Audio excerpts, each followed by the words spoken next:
Bonsoir à tous et bienvenue sur Afrique Sport pour le journal du Mercato de ce jeudi 4 novembre 2021 que nous débutons comme d'habitude avec les joueurs africains. C'est pourquoi nous recevons d'abord Serigne Saliou Seck. Serigne Saliou, bonsoir. Bonsoir Mamoun et bonsoir à tous ceux qui nous reçoivent actuellement. Nous débutons donc rapidement avec un jeune talent de la Côte d'Ivoire. Il s'agit d'Aziz Ouattara.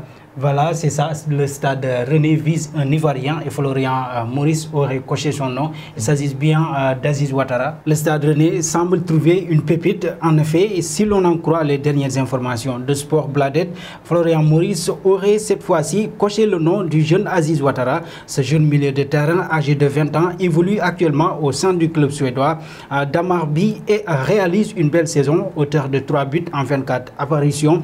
Il serait estimé à 2 millions d'euros par sa direction, mais d'autres formations belges, italiennes et espagnoles seraient sur les rangs. Ils suivent donc Aziz Ouattara et nous passons à un autre talent confirmé du continent. Il s'agit de Pierre-Emerick Aubameyang. Courtisé du côté du FC Barcelone depuis que Agüero a de nouveau été blessé. La formation du FC Barcelone envisagerait la venue d'un nouvel attaquant lors du prochain mercato d'hiver. Selon le média El Nacional, les Blaugrana auraient coché le nom de Pierre-Emerick Aubameyang. Il pourrait disposer d'un bon de sortie pour quitter Arsenal. Et se séparer de Pierre-Emerick Aubameyang, ce serait une tâche assez difficile pour Arsenal, sachant que Alexandre Lacazette ne répond pas toujours présent. Et nous passons à un autre jeune talent. Il est d'origine camerounaise et joue au Paris Saint-Germain, Loïc Mbesso.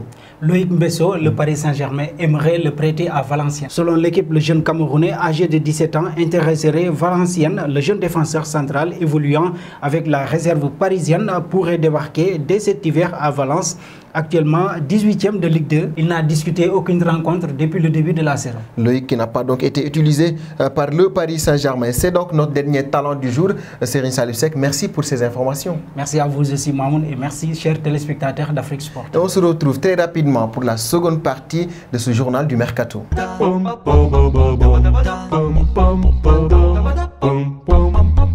Et la seconde partie de ce journal du Mercato nous amène dans le reste du monde, d'abord en Allemagne, où nous retrouvons Christopher Nkunku. Il a été auteur d'une belle prestation face au Paris Saint-Germain en Ligue des Champions, mais il a des envies d'ailleurs, c'est pourquoi il s'est rapproché de l'agent connu Pini Zahavi. Le Parisien tente de savoir où il pourrait s'envoler, évoque un retour au Paris Saint-Germain ou un intérêt de Chelsea, où travaille son ancien coach Thomas Tuchel, qu'il apprécierait beaucoup. Le journal Le Parisien rappelle également que Pini Zahavi, l'agent qu'a choisi Christopher Nkunku, est très proche des propriétaires de Newcastle. C'est donc une affaire à suivre. Et nous partons du côté de l'Angleterre avec Tottenham qui veut de nouvelles recrues. Après avoir évoqué le nom de Franck Kessié, un autre milieu de terrain est évoqué. Les Spurs envisageraient également de recruter un défenseur central. Le coach italien aurait déjà glissé un nom à sa direction. Selon le Daily Mirror, il souhaiterait obtenir la venue de Milan Skriniar sous contrat jusqu'en juin 2023 avec l'Inter de Milan. Les deux hommes se connaissent bien pour avoir travaillé ensemble chez les Nerazzurri, estimé à 60 millions d'euros par ses dirigeants. L'international slovaque ne devrait pas disposer de bons de sortie au mois de janvier, mais plutôt en juin prochain. Antonio Conte pourra ainsi attendre quelques mois avant d'engager Milan Skriniar.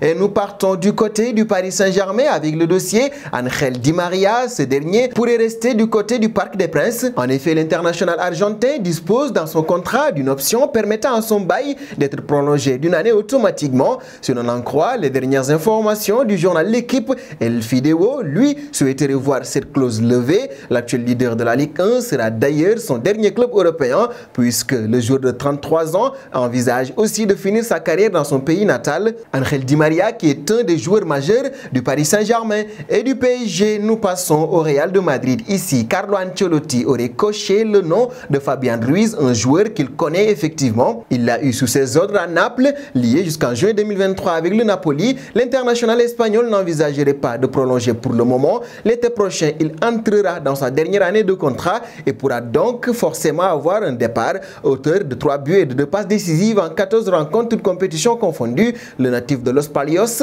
serait estimé à 45 millions d'euros. Une belle somme qui pourrait cependant faire réfléchir Florentino Pérez. Et nous terminerons du côté du Barça où nous retrouvons Philippe Coutinho. Lui aussi, son avenir est évoqué. L'heure du départ semble une nouvelle fois avoir sonné pour lui. En effet, le Brésilien ne sera pas retenu par sa direction et le journal Sport croit même savoir que les Catalans attendraient avec impatience une offre pour l'ancien de Liverpool. Resté sur le banc mardi soir contre le Dynamo Kiev, Coutinho pourrait être cédé sous la forme d'un prêt assorti d'une option d'achat obligatoire. Et on vous le rappelle, son contrat avec FC Barcelone se termine en juin 2023. Nous arrivons d'ailleurs au terme de ce journal du Mercato que nous bouclons avec notre question du soir.